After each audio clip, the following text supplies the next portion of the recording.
In this series, we're exploring how to use the SCORE frame, a very simple framework for helping make sense of and finding insights about just about any issue, particularly strategic ones. I've got it here scrawled out as if done on a whiteboard and in a notebook, because it's the kind of thing that you'd scribble out rather than use heavily printed forms.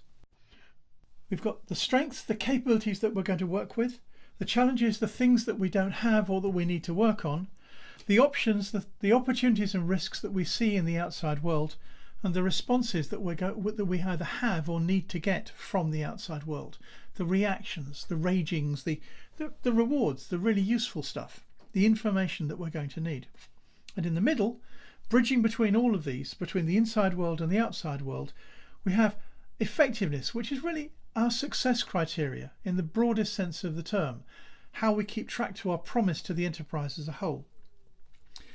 So one of the questions we get asked a lot is, where do you start? Well, we start from whatever question that we've got coming in towards us. Typically, we're going to have a set of criteria that are relevant to the overall space that we collect from our visioning about the enterprise, our understanding of what the enterprise is and the promises that we're making. So in this case, we've got a question that we're going to explore of, here's a list of new features requests from promises. Where do we start? Well, if we look at it, they're a list from customers. Straight away that says that they're responses. We're going to start over here. And the other thing that this tells us, if it's new feature requests, then by definition, it's things that we don't have. So we've immediately built a trail. In this case, we're going to need some new features as requested. And the question is, which ones?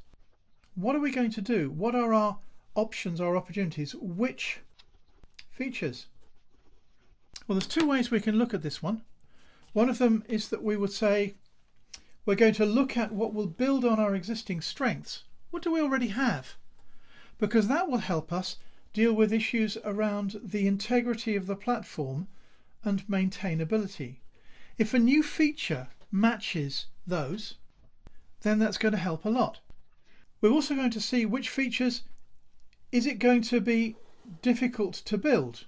How much effort will it take to build this new feature? And also, will it be seen as high value? How many customers will value it? To what extent will they value it? How much will they tell others that our product does this and other people's doesn't? What value will they put on this new feature as a result of the work of adding it to that? So for each of these, again, which features, we're looking at the opportunity that each represents, particularly in terms of how it affects each of these again, but also what risk does each one represent? Is it too much effort? Is it too much effort to build? Will it be seen as high value? And I think if we're going to need that it's going to be seen as high value, we're going to have to request information in order to get it back, in order to assess that. We need to be able to test what value it would have and what value match our expectation of what it is with the real world's response. The integrity of the platform and so on is mainly about us. So we're going to look at the risks in terms of the maintainability, which will build on our strengths.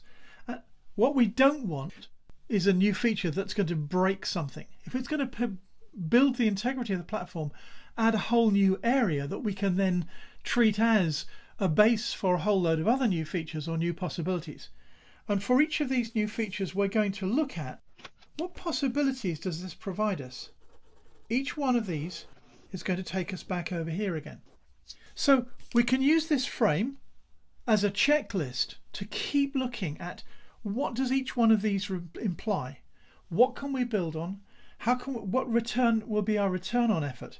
Again, return on effort, it means that we've got to search for the probable return on that effort. We need the information about that too. So this is an example of how you can use SCORE to start from what is actually a response from people and then build outwards to guide our decision making and our exploration of what this implies. Thanks for watching. Do look at the YouTube description for links to further detail.